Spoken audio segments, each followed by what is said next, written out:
I like Oregairu, and because of that, it makes me sad to see people trying to say Oregairu is bad because its side characters are generic without delving deeper into the meaning behind these generic characters. I won't say that the side characters of Oregairu aren't generic, but what I will say is that this is done purposefully and this action makes the show all the more enjoyable.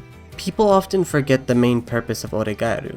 It's meant to show the development and growth of a socially distraught character. It is meant to show Hikigaya Hachiman's growth over the course of his last few years of high school and show how even someone who's seemingly incapable of social interaction can work their way out of that position through the point of view of Hachiman. Although the anime does this somewhat differently because it often shows us things from a third-person perspective, the light novel is set entirely through Hachiman's perspective. We get to know what he's thinking all of the time and how he feels about his situations. Thus, we also get to see all of the characters around him through his own thoughts of them, which the anime carries over despite the difference in their perspectives. It would make sense for someone like Hachiman who sees everyone socially capable as fake to perceive those around him as generic cliches and see himself, someone who goes against the flow of the social norm, or, well, someone who can't go with the flow, as unique and different compared to them. These characters are purposefully written as generic because they're seen from the point of view of Hachiman and their designs are only there to amplify this perception.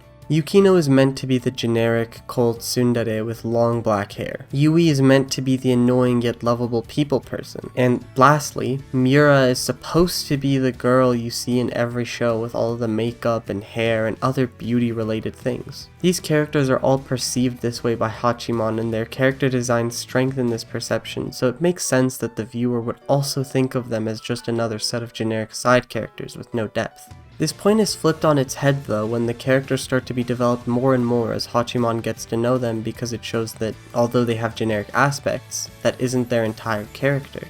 This is primarily displayed in the two heroines of the show, Yui Yuigahama and Yukino Yukinoshita, the two characters that Hachiman interacts with the most. But the characters that I mentioned earlier are also developed through their interactions with Hachiman. The viewer begins to perceive these characters differently because Hachiman has begun thinking of them differently. The only reason that these characters are still considered generic is because they're not important to the story and thus Hachiman doesn't interact with them enough for not only his but also the audience's views to change regarding them. Yet, characters like Yukino and Yui are seen as less generic by the end because they did get their time to interact with Hachiman and have his views of them change the more that he knew about them and their lives. Like I said earlier, this applies to even those that he's only really interacted with a few times. These few interactions with these side characters are what it took for his generic image of them to change. At the beginning of the series, Miura was seen as a gyaru. She was the complete opposite of Hachiman, having been the center of attention within her group of friends, popular, and someone who embraced being able to read the room.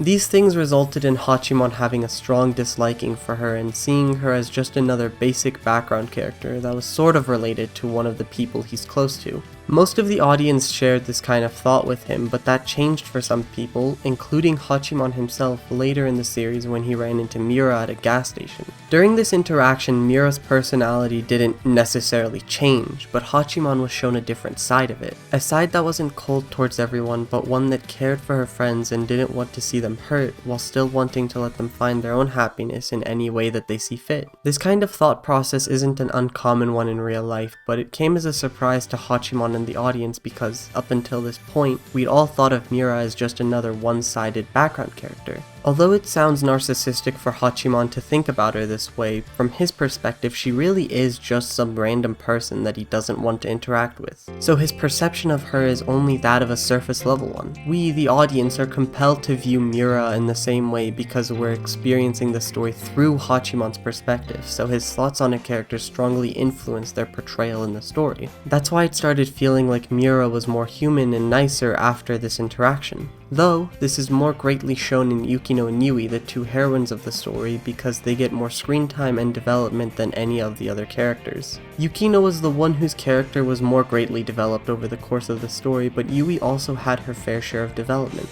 Similarly to Miura, both Yukino and Yui could be seen as generic side characters at the beginning of the story. Yukino was the cold yet cool black-haired beauty, and Yui was the popular girl that would be seen accompanying someone like Miura, which she does. These two characters each developed in their own ways, but they both involved their interactions with Hachiman or their interactions that Hachiman witnessed. Firstly, Yui, who Hachiman saw as someone who could read the room and chose to go with the flow, always complying with those around her, turned out to be someone who cared about others and attempted to help everyone. Although Hachiman doesn't know how to do something like reading the room, nor does he ever want to learn to do something like that, he doesn't discredit Yui for the effort that she puts in to be able to achieve such a feat. Despite Yui still being someone that follows the group, her character is developed through Hachiman's view as one that cares for others rather than one that complies with others.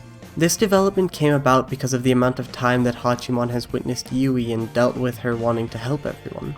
Hachiman likes Yui and her character regardless of how different their worlds may be and regardless of how bad his first impressions of her were. Yukino, on the other hand, more closely resembles Hachiman in the sense that they both don't associate with societal norms, but their differences are made apparent through their initial interactions, and through Hachiman's thoughts on her at first. Hachiman has isolated himself from society and those around him because he was pushed to that point. He was bullied and cast out of anything social throughout his life, so he ended up embracing that in an attempt to stop the hurting and make it seem as though he's chosen this path. Yukino, being in a similar position as Hachiman currently was and still is, revered by those around her rather than isolated. Instead, she's chosen to isolate herself because she sees no reason to associate with people because those people will only bring her down. Understanding this, Hachiman didn't like Yukino for looking down on him and everyone else when he believes that she, in actuality, also simply couldn't make friends by conforming to societal standards like himself. In the eyes of Hachiman, Yukino went from the cold ice queen to someone who's misunderstood by those around her through her actions. Yukino, despite disliking those around her, always kept her word, or at least put all of her effort into doing what she said she would. Being in the service club with her resulted in Hachiman understanding her more and thinking more highly of her. When all of these characters were first introduced, they seemed like the same characters you would find in a bad romance show in the early 2000s, rather than ones you'd find in a critically acclaimed show that's been loved since the early 2010s. But as the story progresses, it seemed that all of these characters do actually have depth. Although they still more or less conform to their generic role in the show, they have their own personalities that the main character Hachiman comes to understand about them. The characters in Oregairu may be seen as generic even after having watched the entire show, but these generic characters were made to be this way intentionally, while still having enough development to be considered unique. But the story being set through Hachiman's perspective is only one of the reasons as to why the characters are made out to be generic. Other than being set through his perspective, the story is about Hachiman. He is the main character and the other characters are only there to aid in his development. Other than them being generic because they're being viewed through Hachiman's perspective, they're generic to add emphasis to Hachiman's unique character as well as the end goal of his development. He is different from them, but as the story develops, he slowly becomes more and more open to people, developing his own group of friends that he relies on and who rely on him. As the story progresses, these characters not only break out of their generically set stereotypes from the beginning, but they also contribute to the development of Hachiman. Although Hachiman is still fairly cynical and apathetic until the very end of the series, there are moments where he starts acting like one of the people that he spites. Moments where he gives into society, wanting to be happy with other people. These moments are meant to be the end point, and the characters around Hachiman are meant to represent this end goal rather than be similar to him. Hachiman is meant to grow to be a normal person who enjoys the cliches of high school like those around him, and the characters being generic are just one way to allow him to do that by the end of the series. There are a lot of subtle things that Oregairu uses to show Hachiman developing. One of the simplest yet most unique ways is his posture and appearance. As the story progresses and Hachiman develops more, his posture and appearance also start to get better. These small changes make it so that Hachiman develops slowly in a way that isn't too noticeable until season 3 where it all comes together. In season 3 of Oregairu, Hachiman isn't seen to suddenly change into someone who cares about his social appearance, but it's more so highlighted now than ever. When he's reminded of his previous remarks on society in high school, he cringes because even he realizes that he's changed for the better. The characters around him were there to influence him because, like I said earlier, they represented the type of high school life that he wanted to have. He's still cynical, but his ideologies aren't as radical as they previously were, allowing him to enjoy the remainder of his high school life. Oregairu has flaws as all media does, but there are things being considered bad parts of the series when in actuality they serve to better the experience of the viewer. And I think more people should know about that instead and enjoy the show for everything it offers.